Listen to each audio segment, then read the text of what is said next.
बिहार विशिष्ट शिक्षक नियमावली 2023 उसमें एक संशोधन किया गया है। अब वो संशोधन ये है कि पहले तो था कि विशिष्ट शिक्षक बनने के लिए 3 बार सक्षमता परीक्षा ली जाएगी। अब उसमें आज एक संशोधन हुआ है कि नहीं, अब 3 बार नहीं 5 बार होगी। देखिए, कोई नई बात नहीं है। आपको याद होगा जब विजय कुमार चौधरी शिक्षा मंत्री थे उस समय शिक्षक का आंदोलन विरोध चल रहा था, तो विधानसभा और विधान परिषद में ये घोषणा की गई थी कि नहीं, बिहार के शिक्षकों के लिए अभी तो ऑनलाइन 3 बार हो रही है, 2 बार ऑफलाइन परीक्षा होगी। लेकिन संशोधन से विशिष्ट शिक्षक जो बन गए हैं उनके लिए तत्काल क्या लाभ मिला है, अब एक सवाल है।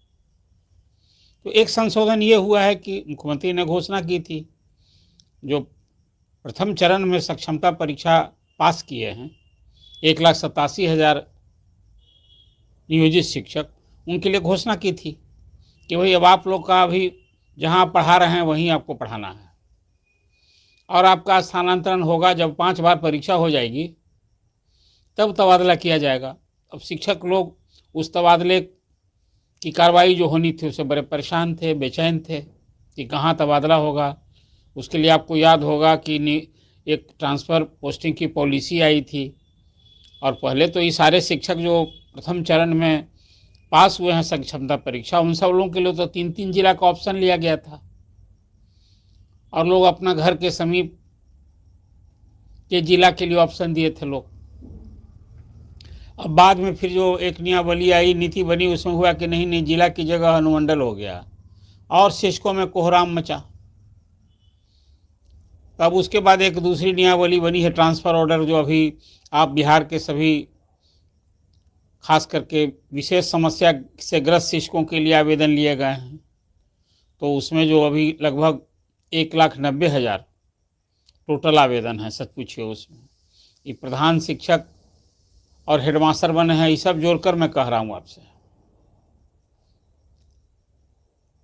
अभी सब की ना पोस्टिंग होनी है, लेकिन आज के कैबिनेट में विशिष्ट शिक्षकों को लेकर जो 1 साल पुरानी नियमावली है पूरी, इसमें ये 2 महत्वपूर्ण संशोधन हुआ है। एक जो मुख्यमंत्री ने घोषणा की थी कि जो शिक्षक, अब विशिष्ट शिक्षक जहाँ पढ़ा रहे हैं वहीं पढ़ाएंगे, अब यही नियम या कहिए मुख्यमंत्री के घोषणा के अनुरूप नियमावली में एक संशोधन हुआ है। उसके अनुरूप अब जो दूसरे चरण में भी जो शिक्षक 65,000 पास किए हैं उनकी भी काउंसलिंग होगी, उनके डॉक्यूमेंट्स का वेरिफिकेशन होगा और वो जहाँ पढ़ा रहे हैं वहीं फिर उन्हीं को वहीं पढ़ाना है अभी। तो ये 2 महत्वपूर्ण बदलाव हुआ है। लेकिन अब इसको जिस ढंग से अभी मैं देख रहा था मीडिया में परोसा गया है कि बहुत बड़ा फैसला, बड़ी राहत, तो कौन सी राहत मिली? देखिए, ये विशिष्ट शिक्षक नियमावली ही क्यों है? जो लोग स्थानीय निकायों से नियुक्त शिक्षक थे, अब वो सरकारी कर्मी का दर्जा देने की मांग को लेकर आंदोलन किए, तो उनके लिए सरकार ने कहा कि नहीं, हम तो परीक्षा लेंगे ही, बिना परीक्षा लिए सरकारी कर्मी का दर्जा नहीं देंगे और आप लोगों की दक्षता की परीक्षा लेंगे, आप लोग सक्षम हैं कि नहीं इसकी परीक्षा लेंगे। 2 बार परीक्षा हो गई और पहली बार 1,87,000 और दूसरी बार 65,000। अब बचे हैं 85,000 शिक्षक जिन्होंने अभी परीक्षा नहीं दी है और उनको अब अभी तो 2 बार परीक्षा हुई, अब 3 अवसर उनको और मिला हुआ है। एक बार ऑनलाइन हुई और सरकार के वायदे के अनुसार 2 बार ऑफलाइन हो लिए। लेकिन देखिए, परीक्षा सबको देनी है, जो नहीं दे रहे हैं तो वो सरकारी कर्मी नहीं बनेंगे, वो नियोजित शिक्षक ही रह जाएंगे। जिस रूप में हैं वहीं वो उस रूप में वो रिटायर होंगे। और इस जो विशिष्ट शिक्षक नियमावली बनी थी उसमें सारा प्रावधान था, सिर्फ प्रोन्नति का भी था कि भाई वो जो विशिष्ट शिक्षक बनेंगे तो उनको प्रोन्नति मिलेगी 8 साल पर, वो वरीय विशिष्ट शिक्षक कहला जाएंगे। और सेवा शर्त नियुक्ति जो सब कुछ हुआ है, अब तो विशिष्ट शिक्षक कोई बहाल होगा नहीं, सीधी भर्ती होनी नहीं है। हाँ, अनुकंपा के आधार पर नियुक्ति हो सकती है, लेकिन विशिष्ट शिक्षक जो सभी नियोजित शिक्षक विशिष्ट शिक्षक हो जाएंगे और जैसे जैसे रिटायर होंगे वो विशिष्ट शिक्षक का भी पद एक तरह से समझिए समाप्त हो जाना है। जैसे अभी नियोजित शिक्षक सब विशिष्ट शिक्षक हो जाएंगे तो नियोजित शिक्षक का जो शब्द है वो इतिहास में चला जाएगा।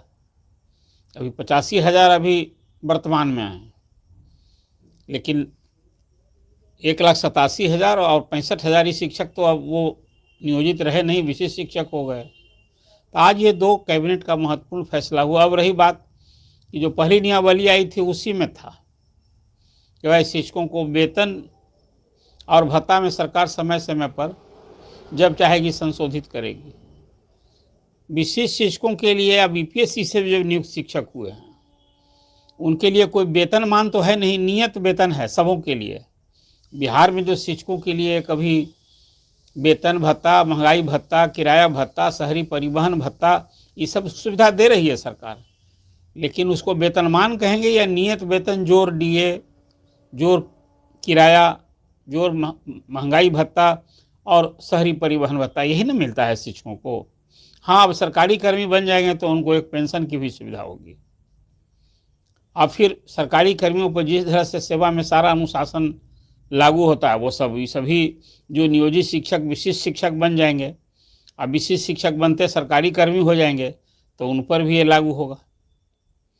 तो जो भी वो नियम है वो तो चुनाव लड़ नहीं सकता है, और भी सस्पेंशन, डिसमिसल, कंपल्सरी रिटायरमेंट, ये सब तो नियमावली जो 2023 में बनी थी उसमें सारा उल्लेख है विस्तार से। दूसरा जो मुख्यमंत्री ने घोषणा की थी, सरकार ने तो यह अभी एक नीतिगत फैसला न ले लिया था कि विशिष्ट शिक्षक जो बनेंगे तो अभी नियोजित शिक्षक जहाँ पढ़ा रहे हैं वो स्कूल छोड़ के दूसरे जगह सरकार जहाँ पोस्टिंग करेगी, और फिर वहाँ जब वो नियोजित शिक्षक विशिष्ट शिक्षक के रूप में योगदान करेंगे तो उनको नियोजित शिक्षक जो स्थानीय निकायों द्वारा बहाल हैं उनको रिजाइन करना होगा और सबकी नई नौकरी हो जाएगी। अब इसका भी एक विरोध आंदोलन चल ही रहा है।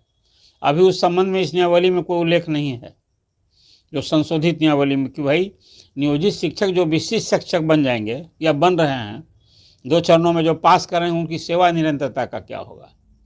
इस पर अभी भी सरकार मौन है, और ये स्पष्ट रूप से कहीं ना कहीं ये मांग बहुत उचित है कि उनकी सेवा निरंतरता का लाभ मिलना चाहिए। नियमावली जो विशिष्ट शिक्षक बनी तो वो तो था कि जब से प्रवृत्त होगा, ये जब से लागू होगा, तो सारी चीज़ जब लागू हो रहा है नियोजित शिक्षकों के लिए विशिष्ट शिक्षक वाला, तो फिर परीक्षा पास करेंगे तब सरकारी कर्मी बनेंगे, लेकिन सेवा का क्या होगा। सेवा की निरंतरता की तो उनकी मांग पूरी तरह जायज़ है। अब फिर जितना दिन वो नियोजित शिक्षक के रूप में काम किए हैं स्थानीय निकाय में, जिससे 2020 की नियमावली याद कीजिए, इस शिक्षकों की जो नियमावली है तो 2-3-4 बार संशोधन हो चुका। तो 2020 की जो नियमावली थी वही ले लिया है, उसी 23 में उसी नियमावली को नई जगह हो गई, नाम बदल गया कि वो विद्यालय शिक्षक नहीं विशेष शिक्षक कहलाएंगे, और उनको ये सब सुविधा होगी, ये सेवा शर्त होगा, ये सब कुछ होगा। तो अभी तो ये एक अनफुलफिल मांग है उनकी सेवा निरंतरता की। अब फिर जब परीक्षा होगी तभी ना वो विशिष्ट शिक्षक कहलाएंगे, नियोजित शिक्षक। आप पास करेंगे तब, योगदान करेंगे तब होंगे सरकारी कर्मी का दर्जा, तब मिलेगी सुविधा। तो ये तो लड़ाई आपकी रही गई अभी नियोजित शिक्षकों की। वो मांग अभी सेवा निरंतरता की मांग और प्रोन्नति की मांग, ये तो पूरी हुई नहीं। तो मुझे लगता है कि चुनाव के साल में नियोजित शिक्षकों की वो लड़ाई अभी भी कायम है। अब तो एक नया संवर्ग न हो गया है बिहार में विशिष्ट शिक्षकों का, अब इसकी भी संख्या भी 2.5 लाख से अधिक न हो गई। अब उनको भी अपनी सेवा निरंतरता के लिए लड़ाई लड़नी ही होगी। अब प्रोन्नति की लड़ाई जो 15 साल 18 साल काम किए हैं वो भी तो अभी उनकी मांग है।